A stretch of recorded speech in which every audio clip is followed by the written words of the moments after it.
Bonjour à toutes et bonjour à tous. C'est avec le plus grand des plaisirs que je vous invite aujourd'hui à notre première table ronde en partenariat avec l'Office des personnes handicapées du Québec. Nous sommes dans le mois de la sensibilisation nationale à l'emploi aux personnes handicapées. Nous allons vous parler et vous présenter les différents programmes, les aides, mais aussi les défis que rencontrent les personnes handicapées. Pour cela, nous avons invité M. Carl Blackburn du Conseil du patronat du Québec, Mme Laurence Marin du ROSEF, M. Benamron, entrepreneur et propriétaire de Clinique Physio Verdun, et M. Beauregard, qui travaille à la Banque TD.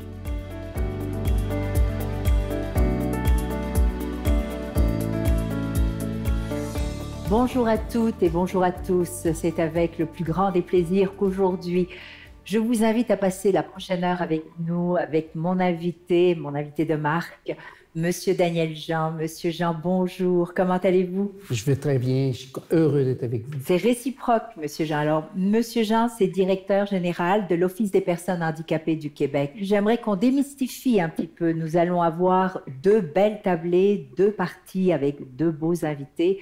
La première partie, nous allons essayer d'élaborer sur l'état des lieux. Et la deuxième partie, avec les programmes, bien sûr, que les entrepreneurs doivent connaître et savoir aussi qu'ils y ont accès. On va parler avec une personne handicapée et un entrepreneur. Restez là, vous allez voir, c'est très intéressant. Monsieur Jean, j'aimerais que vous nous parliez un peu de l'état des lieux en ce moment au Québec concernant les personnes handicapées et l'employabilité. Avant de vous dresser un portrait, j'aimerais prendre une petite minute pour remercier les entrepreneurs qui ont engagé une personne handicapée et qui ont contribué à l'essor de leur entreprise. Puis, merci du fond du cœur. La situation des personnes handicapées au Québec, c'est 16,1 % de la population de 15 ans et plus qui présente une incapacité. Donc, on parle environ d'1 million de personnes. 1 million de personnes avec un profil très varié. Des fois, c'est des incapacités au niveau visuel, des fois, c'est au niveau auditif, des fois, c'est des incapacités moteurs, intellectuelles. Mais c'est des personnes qui peuvent contribuer de façon très significative dans une société. À preuve, il y a 56 % de la population handicapée qui travaille. Donc, on a fait un grand pas. Ça, écoutez, je dois vous dire que lorsque j'ai commencé à me renseigner, à être informée par votre bureau, par votre équipe, je trouve quand même exceptionnel. Puis il faut le mentionner, Monsieur Jean, il faut dire 56,1 % de personnes handicapées qui travaillent.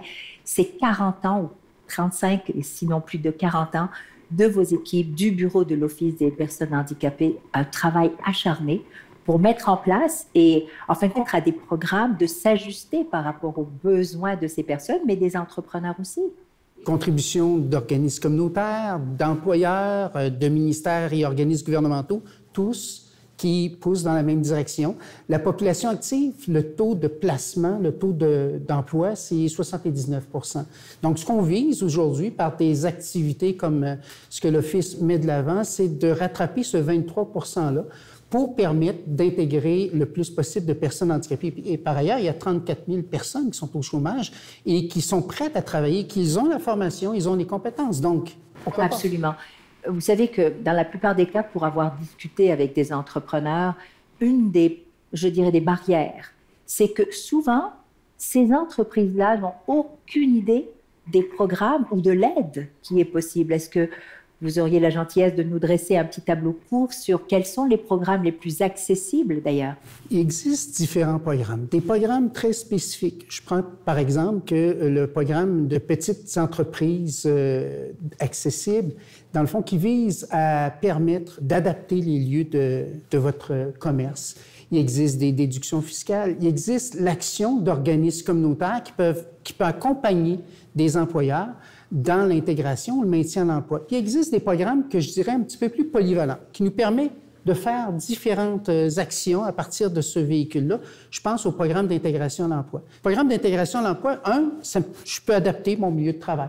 Je peux assurer l'accessibilité du lieu de travail pour que la personne handicapée puisse rentrer et profiter de ce milieu-là. Il y a aussi la possibilité de compenser une partie des heures du salaire, c'est-à-dire au niveau de la productivité. Donc, on vient compenser pour permettre l'intégration et aussi on va couvrir, par exemple, le support additionnel qu'on va devoir mettre, une espèce de coaching pour être sûr que la personne, ça se passe bien. Donc, il y a des programmes qui sont polyvalents, qui nous permettent d'agir sur différents axes. Il y a des programmes très, très, très pointus. Précis, pointus, il faut demander. Si vous permettez, on va maintenant accueillir nos deux invités, Monsieur Carl Blackburn. Monsieur Blackburn, président et chef de la direction du Conseil du patronat du Québec, et bien sûr, Madame Laurence Marin, Madame Marin, qui est directrice du regroupement des organismes spécialisés en emploi des personnes handicapées qu'on appelle le ROSEF. Monsieur Blackburn, Madame Martin, comment allez-vous? Pour ma part, je vais très bien et je suis extrêmement heureux et fier de participer à votre activité cet après-midi. Merci de nous donner l'occasion de parler de notre beau sujet. Merci à vous, merci d'être parmi nous parce que ça va être très intéressant d'avoir la perspective des deux. Monsieur Jean, quelles sont en fin de compte les perspectives d'avenir? Peut-être pour lancer le débat de notre première question à la table ronde, l'Office a commencé la campagne sur le thème de la rareté de main-d'œuvre. Et dans les faits, on était dans une période où il manquait de main-d'œuvre dans certains métiers très précis. Aujourd'hui, on est dans un contexte où il y a une pandémie, où notre environnement est en train de changer. On est passé, dans les faits, d'une situation où on cherchait de la main-d'œuvre, puis on en cherche encore dans certaines entreprises, à des entreprises qui mettent à pied un ensemble de ressources qui contribuent à leur entreprise. Donc, dans ce contexte-là, j'aimerais poser la question, peut-être à vous, M. Blackburn, dans un premier temps, quelles sont les perspectives, selon vous, pour les personnes handicapées dans le contexte concret actuel?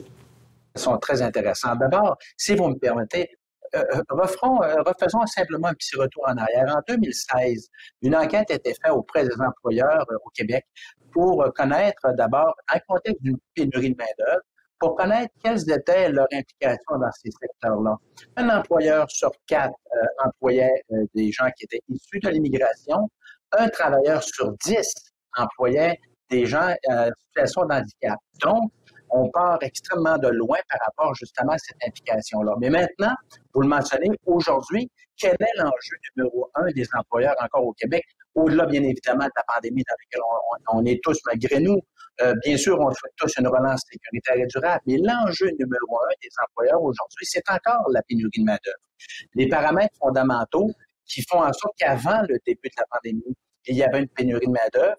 Il y a des opportunités, je pense, pour les employeurs, mais aussi pour les gens en déficit, je dirais en situation d'handicap, d'avoir accès au marché du travail dans un contexte inégalé jusqu'à maintenant, ne serait-ce que par le fait qu'on soit capable de communiquer ensemble aujourd'hui de façon virtuelle. Alors, le télétravail offre, je pense, des opportunités fort intéressantes pour que des personnes en situation de handicap, que ce soit physique, principalement avec des problématiques au niveau du déplacement, au niveau des transports collectifs, au niveau de certains accès à des bâtiments, mais dans le contexte de télétravail, dans le contexte dans lequel on se retrouve aujourd'hui, ces barrières ne sont plus existantes. Donc, vous voyez, il y a des opportunités, mais aussi dans le contexte de la pénurie de main-d'œuvre, nous devons, comme société, nous devons, comme entrepreneurs, nous devons, comme employeurs, faire en sorte que nous devons utiliser toutes les forces vives du Québec pour nous aider à faire de cette relance une relance sécuritaire et durable et profitable dans tous les secteurs de l'activité économique dans lequel on va se retrouver. Madame Marin, pour vous, les perspectives? Alors, je dirais que souvent, j'ai tendance à dire que les problématiques rencontrées par nos clients sont rencontrées par l'ensemble de la population. Surtout quand le confinement est arrivé, on s'est retrouvé avec une partie de nos clients qui ont perdu temporairement leur emploi, mais aussi beaucoup d'entre eux qui sont restés au travail parce qu'ils travaillaient dans les activités dites essentielles. Là, ils nous ont montré toute l'importance de la place qu'ils prennent dans la société. Je dirais que ce qui est important pour nous, c'est, quel que soit le contexte, c'est important que le collectif de travail corresponde en fait à la société qui nous entoure dans toute sa diversité. Et ça inclut les personnes en situation de handicap. Donc c'est vraiment un principe qui nous guide, quel que soit le contexte. C'est intéressant, c'est vraiment ce qu'on doit démystifier. Aujourd'hui, je me rends compte qu'il y a tellement de biais aussi sur la condition du recrutement ou l'engagement qu'on doit avoir en tant qu'entreprise auprès des personnes handicapées. Donc, Madame Marin, au ROSEF, votre expertise, c'est d'accompagner les personnes handicapées, mais aussi les employeurs. Alors, notre regroupement réunit 24 services d'employabilité pour les personnes en situation de handicap. Ces services sont tous ce qu'on appelle des ressources externes d'Emploi Québec, du ministère du Travail. Ils sont présents dans toutes les régions et ils réunissent environ 300 professionnels qui accompagnent chaque jour les personnes en situation de handicap et leurs employeurs. Je pense que ces services ont été créés pour répondre aux besoins des individus, c'est-à-dire des personnes. Et depuis quelques années, on note de plus en plus une présence forte auprès des employeurs parce qu'ils ont besoin d'être accompagnés, de connaître les besoins de nos clients, tout simplement, et puis, dans certains cas, de bénéficier d'un accompagnement plus précis parce qu'on est dans une situation qui est très particulière et on peut pas, une entreprise n'est pas spécialiste de toutes les questions. Donc, nos conseillers en emploi sont là pour les accompagner sans jamais prendre leur place au sein du travail. C'est intéressant. Vous avez parlé un petit peu, Monsieur Blackburn, tout à l'heure, vous avez touché le sujet du télétravail qui aujourd'hui ouvre des possibilités. Pour certains, c'est un handicap. Pour d'autres, c'est une manne, en fin de compte. Et j'aimerais, je pense, Monsieur Jean, vous avez vous-même constaté que ça facilite certaines choses, je crois. Oui, bien, ce que je me rends compte, c'est que c'est une nouvelle réalité qui est introduite dans notre vie. Et le Conseil du patronat du Québec a réfléchi à cette question-là. Mais j'aimerais vous entendre, M. Blackburn, sur ce que vous avez à nous dire sur les opportunités. Vous avez déjà ouvert un petit peu le débat tantôt. J'aimerais vous laisser la parole un petit peu plus sur ce sujet-là. Bien, sur le guide du télétravail, vous avez raison de le mentionner. Mais revenons encore une fois un petit peu en arrière parce que je pense que c'est important de bien positionner la relation, je dirais, l'association entre le ROSEF et le Conseil du patronat du Québec, bien entendu dans la mission que poursuit le ROSEF, mais également dans la mission du Conseil du patronat. Le ROSEF a une main-d'œuvre qualifiée qui est capable d'avoir accès au marché du travail. Et du côté des employeurs, il y avait des pénuries de main-d'œuvre. Donc, nous avions des besoins relativement à ces emplois qui étaient non occupés. Donc, un mariage de raison, un mariage intelligent, c'est octroyé, c'est réalisé entre nos deux organisations pour tenter, d'une part, de rejoindre les besoins des employeurs, mais également, d'autre part, de rejoindre les besoins du ROSEF. Alors, je pense que ces éléments-là nous guident vers l'avant. Et le contexte actuel, malgré que le télétravail existait avant, il n'était pas aussi généralisé qu'on peut le voir maintenant. Et la pandémie, force est de constater qu'elle nous a plongé dans le 21e siècle. Et dans ce sens-là, le télétravail est davantage maintenant utilisé. Est-ce qu'il restera pour toujours dans notre environnement économique? Est-ce qu'il y aura une forme hybride de télétravail entre participation au bureau et participation du travail à la maison?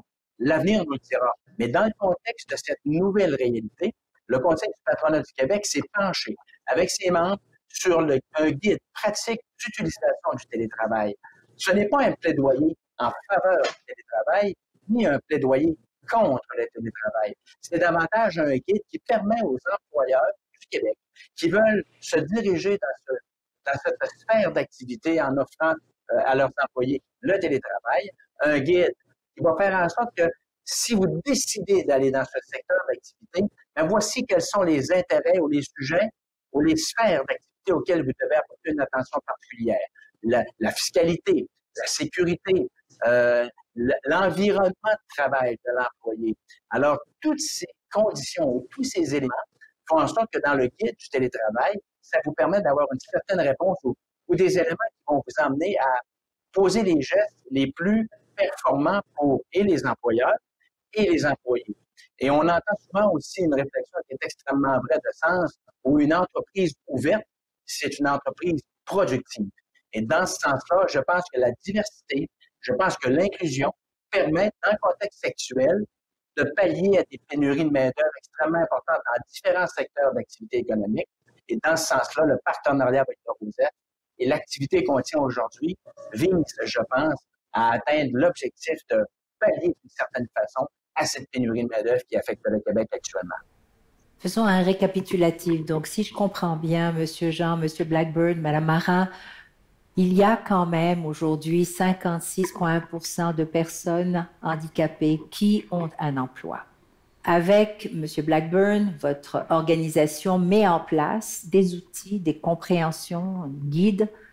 Avec Mme Marin, on a vu qu'il y a un accompagnement autant des employeurs, mais aussi avec les membres, une compréhension. Vous mettez aussi en place, je crois, certains processus, des formations. C'est intéressant. Monsieur Jean, avec l'Office, vous avez mis en place des programmes qui puissent, en fin de compte, permettre à des entreprises de savoir qu'elles ont de l'aide et qu'elles peuvent être accompagnées. Donc, si je peux me permettre de demander, d'après vous, Madame Marin, Monsieur Blackburn, Monsieur Jean, quels sont les réflexes qui manquent, en fin de compte, aux entrepreneurs pour combler le gap du fameux 23%? J'oserais me risquer une réponse, Mme Henkel. Ce qui nous manque, c'est l'accompagnement. Parce que vous le savez, les entrepreneurs, souvent, c'est les plus petites entreprises, on parle de 25 employés et moins, ils n'ont pas nécessairement les capacités de ressources humaines, de services complets d'accompagnement. Donc, je pense que ce que nous avons besoin pour nous donner cette impulsion, c'est un accompagnement. Un accompagnement qu'on peut faire auprès des employeurs pour leur démystifier un peu la situation d'embaucher des personnes en situation de handicap. Alors, des fois, ça peut être très simple, des fois, ce n'est pas nécessairement très compliqué. Donc, un processus d'accompagnement peut certainement favoriser, je dirais, cette inclusion des personnes en situation de handicap. Et au Conseil du patronat du Québec, nous avons un service d'accompagnement, mais qui a besoin aussi d'être capable de se déployer plus largement. Et dans ce sens-là, le partenariat avec le ROSEF et bien sûr le partenariat avec l'Office peut nous permettre de donner de bons résultats, j'en suis convaincu. Pour compléter, moi je dirais qu'il y a 3 aspects. Il y a la sensibilisation des entreprises, l'information et l'accompagnement. Tout à fait.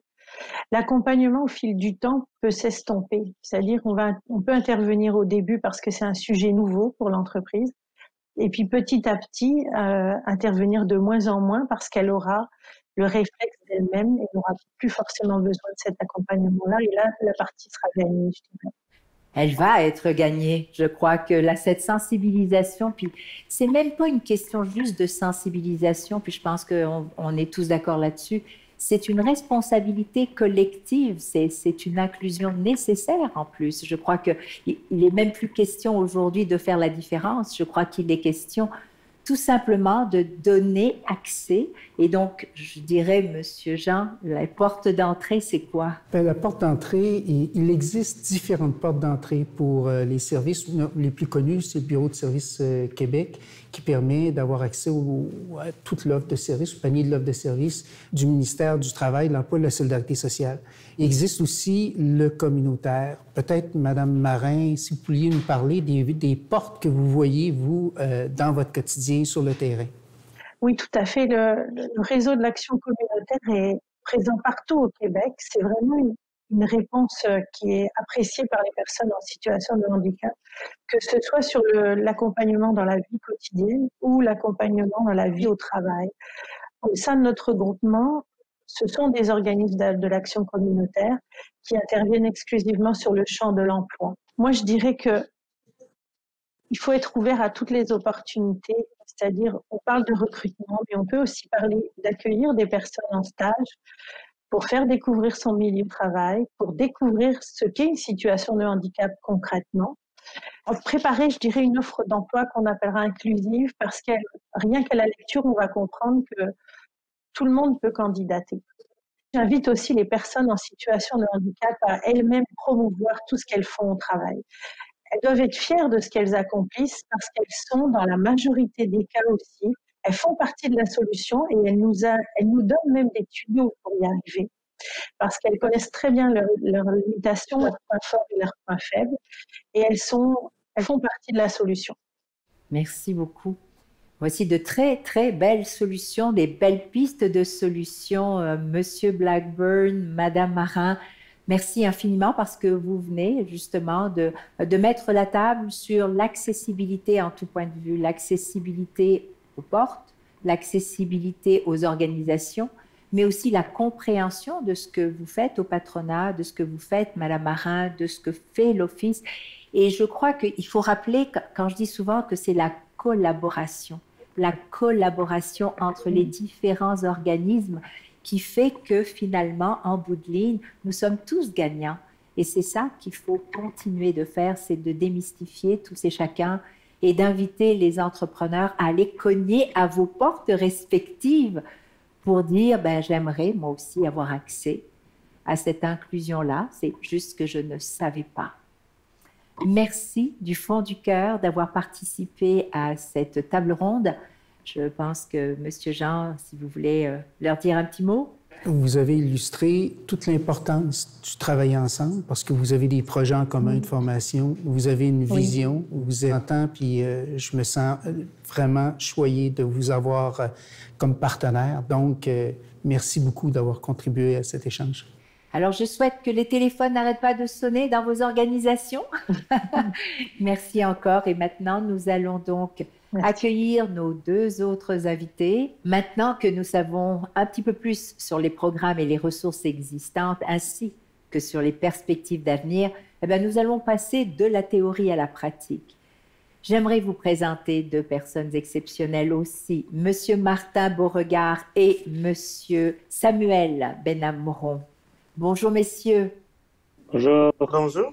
Monsieur Martin Beauregard, je vais me permettre de vous présenter à ma façon.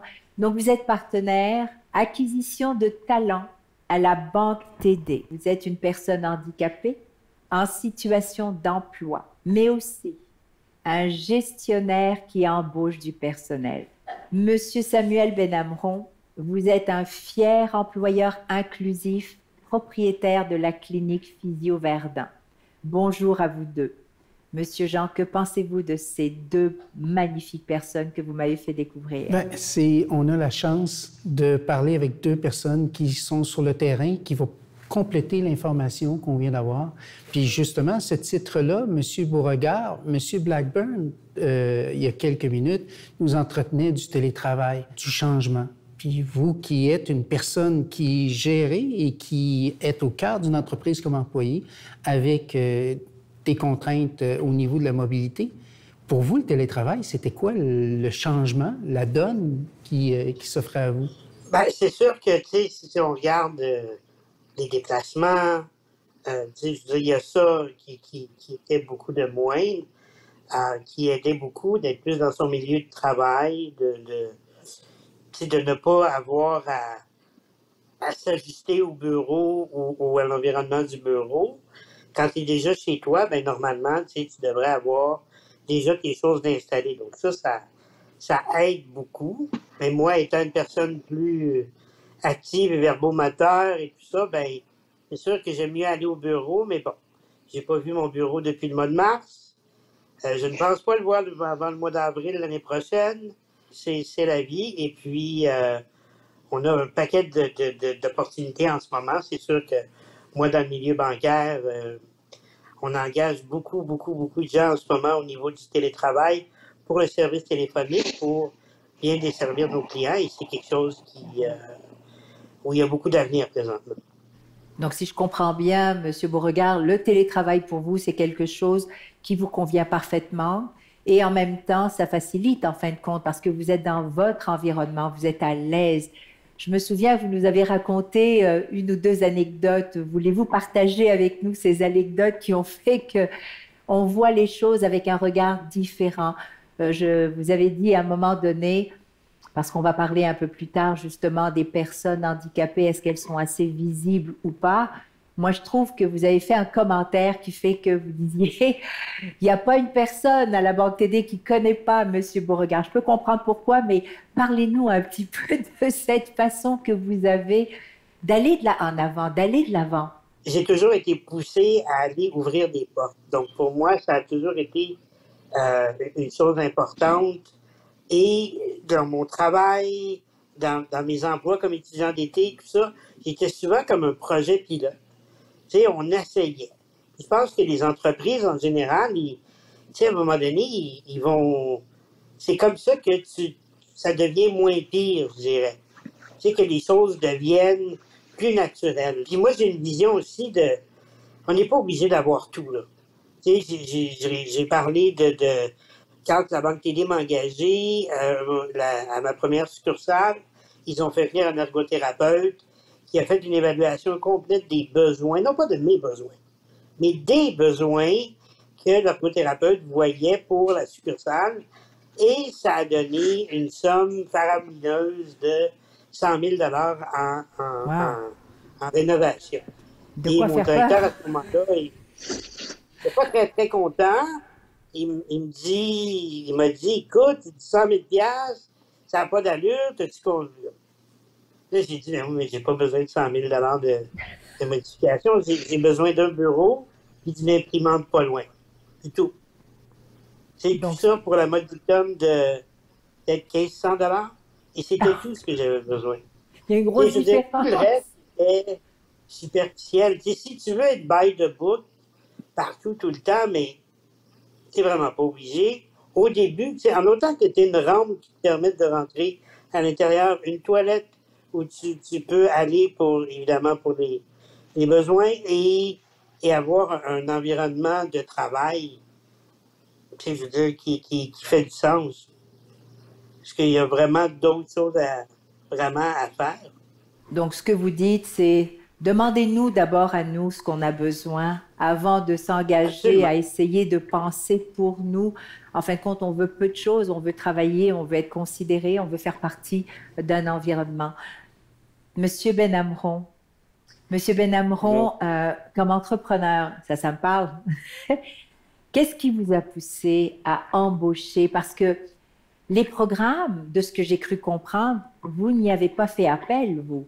Vous avez, de façon quasi naturelle, décidé que vous souhaitiez inclure au sein de votre entreprise des personnes handicapées. Parlez-nous d'abord de pourquoi, mais aussi qui sont ces personnes-là et qu'est-ce qui fait aujourd'hui que vous êtes encore aussi passionné par ce geste que vous avez posé et que vous voulez continuer de poser? Ben, pour moi, souvent, on me pose la question pourquoi? Et pour moi, la réponse est quand même assez simple. Pourquoi pas? Pourquoi ne pas donner une opportunité à une personne de maximiser son potentiel à l'intérieur de mon entreprise de façon positive?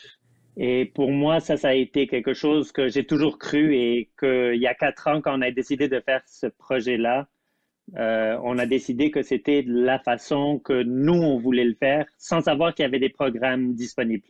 Dans notre entreprise, on engage des personnes qui sont neurodivers, mais qu'on sait que chacun a des forces, chacun a des faiblesses et on essaie de maximiser leurs forces. Monsieur Jean, je pense que vous aviez vous-même contribué beaucoup. Vous nous avez fait découvrir Monsieur Benhamron à travers l'Office et je crois que vous aviez des questions à lui poser parce que il y avait une façon qu'il a, lui, très particulière, mais il y a d'autres entrepreneurs aussi qui réagissent différemment. Vous allez chercher des personnes par des voies qui sont à l'extérieur des programmes. Et j'aurais le goût de vous poser la question, mais qu'est-ce qui vous motive? Quelle est la différence pour vous d'aller chercher une personne handicapée? Est-ce que vous voyez une différence dans votre entreprise? Dans le fond, est-ce que c'est vrai que sous l'angle de l'engagement, de la motivation, on a un profil différent? Je peux vous dire de mon côté que moi, je pense que c'est quelque chose qui est fait naturel. Quelque chose qu'on a toujours voulu aider et je les vois pas comme différents. Je les vois comme des employés, comme n'importe quel de mes employés. Alors, pour moi, c'est quelque chose quand même assez simple et c'est pour ça qu'on n'a pas été à travers les programmes parce qu'on n'était pas au courant.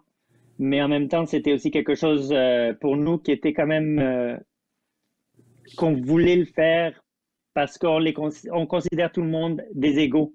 Et il y a certaines personnes qui sont, comme j'ai dit, qui sont capables de faire certaines choses que moi, je ne serais pas capable de faire. Alors, pourquoi leur donner l'opportunité? Je pense que ce qu'on avait dit la dernière fois, c'est que si vous pouviez nous décrire un petit peu ce qu'ils font dans vos entreprises, que vous avez eu à faire pour les intégrer, parce que je pense qu'aujourd'hui, vous avez une meilleure compréhension aussi. On a maximisé notre potentiel en clinique. J'ai maximisé le temps que le traitement que le thérapeute donne. Et à travers les années, ils ont progressé et ils se sont améliorés. Et c'est là où c'est le charme de toute cette histoire.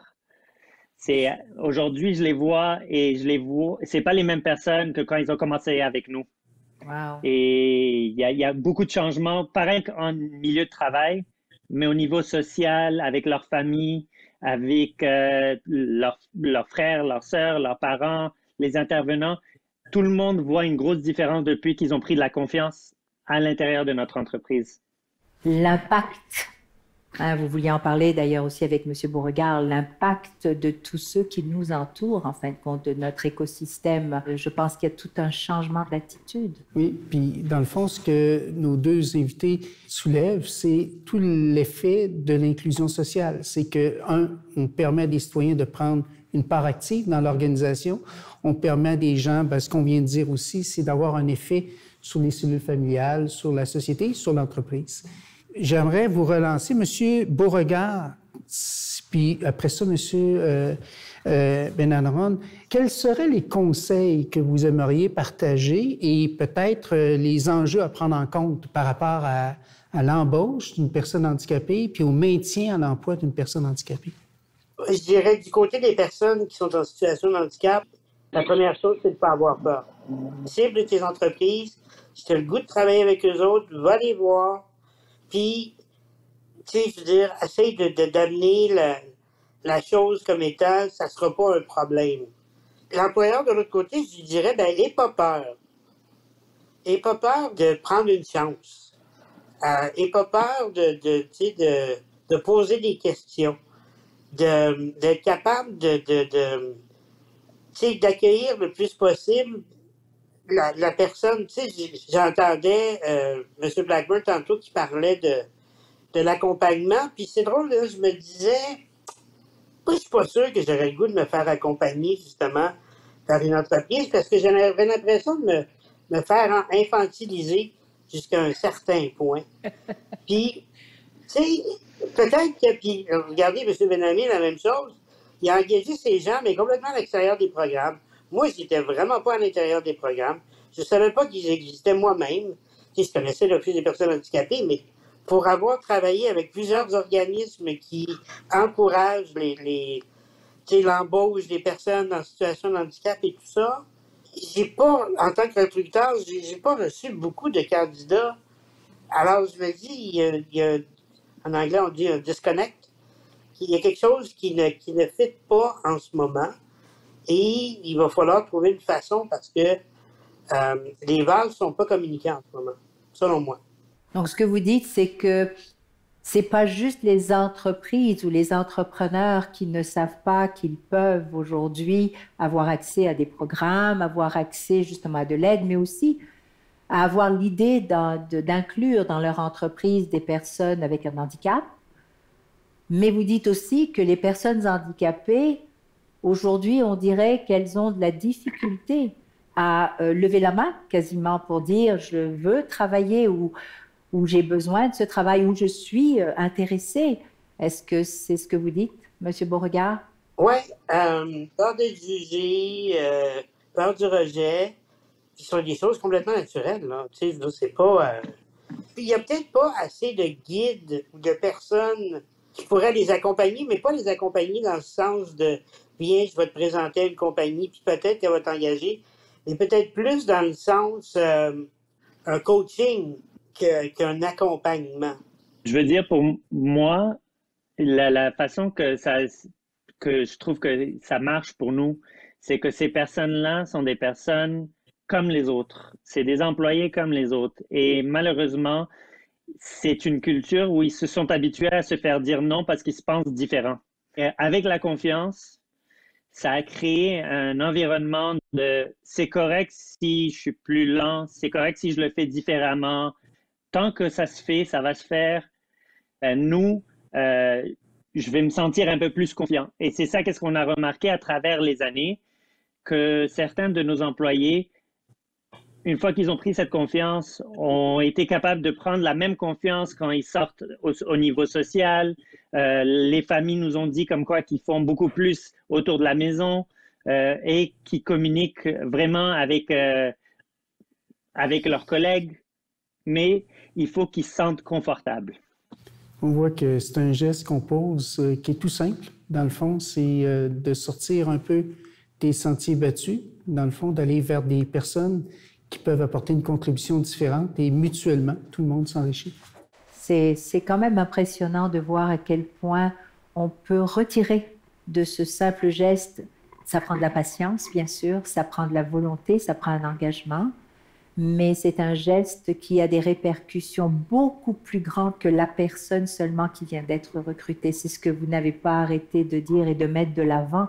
Et c'est ça, je crois, qu'il faut de plus en plus mettre de l'avant. C'est, je dirais, le fondement même de ce que vous faites, c'est la capacité de donner de la dignité, en fin de compte, à ces gens-là, parce qu'ils travaillent, ils gagnent leur vie, ils peuvent avoir leur appartement, ils sont libres financièrement et puis personnellement aussi. Hein, c'est cette capacité de dire je suis capable, comme quelqu'un d'autre, de faire ce que je peux et quelqu'un m'a donné la chance de le faire. On a la chance de voir deux personnes qui rayonnent, un employeur, une personne qui embauche des personnes handicapées, qui travaillent dans une entreprise.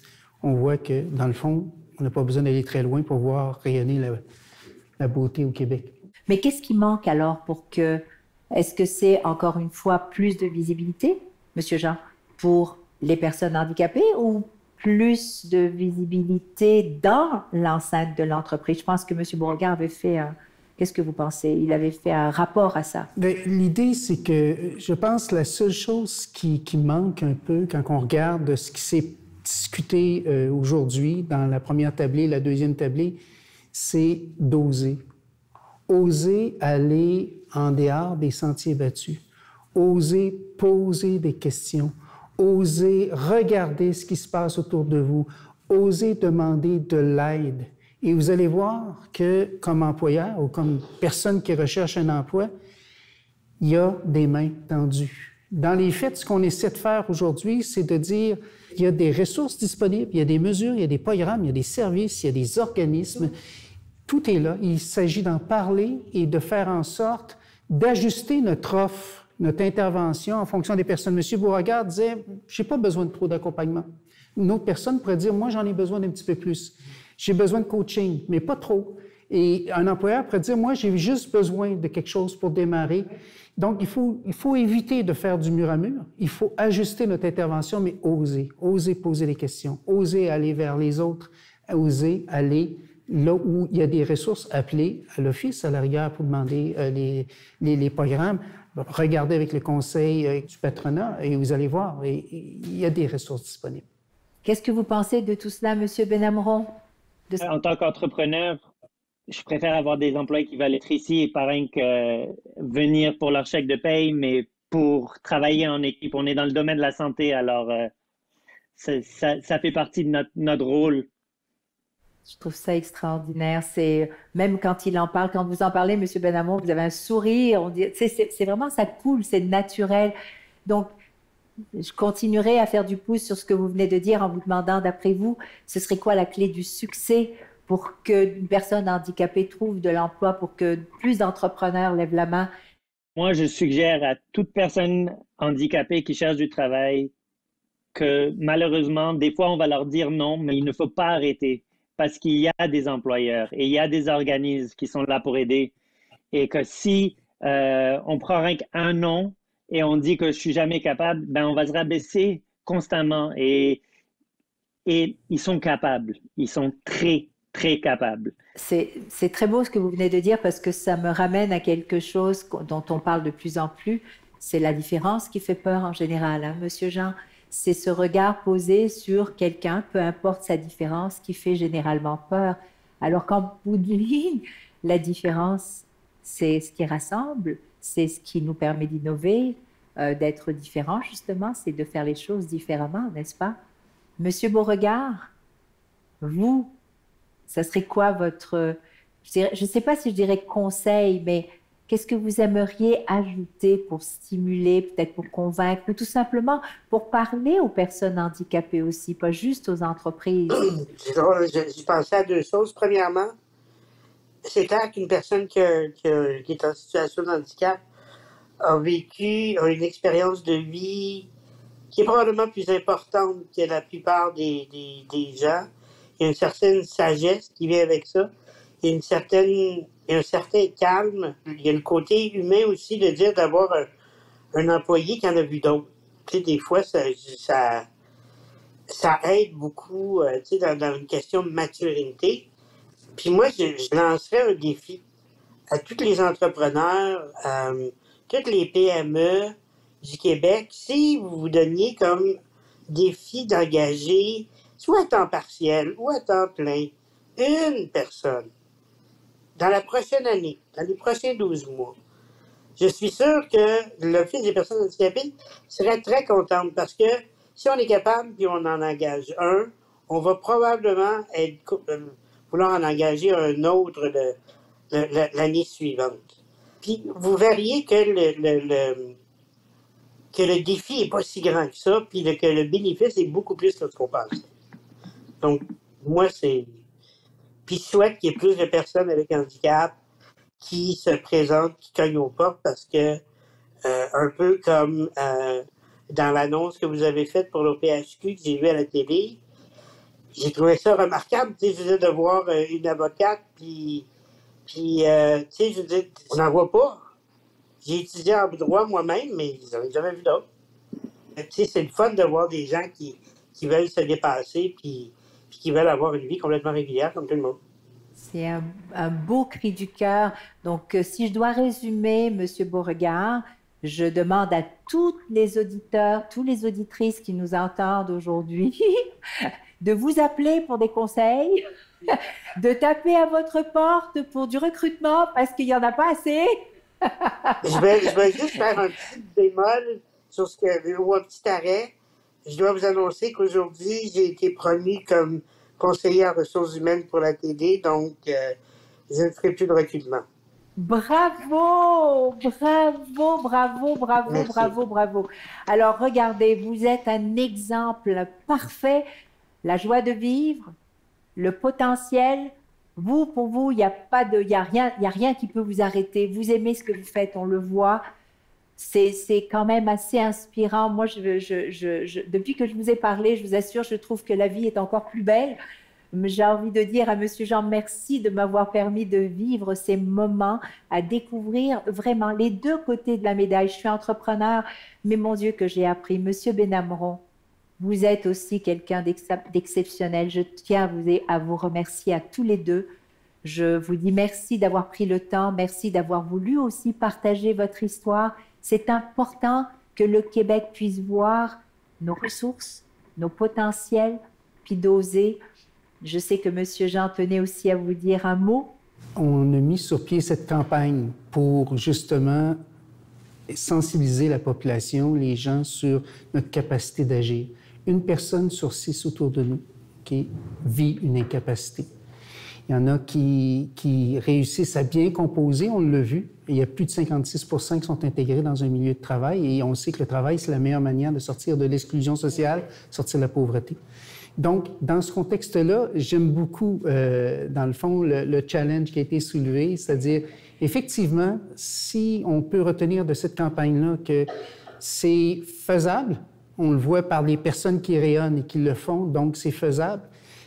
Il s'agit juste d'oser, dans le fond, de se dire, ben, je fais un premier pas et après ça, on est, je pense, convaincu, on voit que la différence nous enrichit effectivement. Tout à fait. Monsieur Benhamron, Monsieur Beauregard, Monsieur Blackburn, Madame Marin, merci d'avoir contribué aujourd'hui pendant cette heure à démystifier, mais surtout à démontrer que tout est en place, tout est possible. Il suffit de lever la main, autant pour les personnes handicapées que pour les entreprises à vouloir faire la différence dans notre magnifique Québec.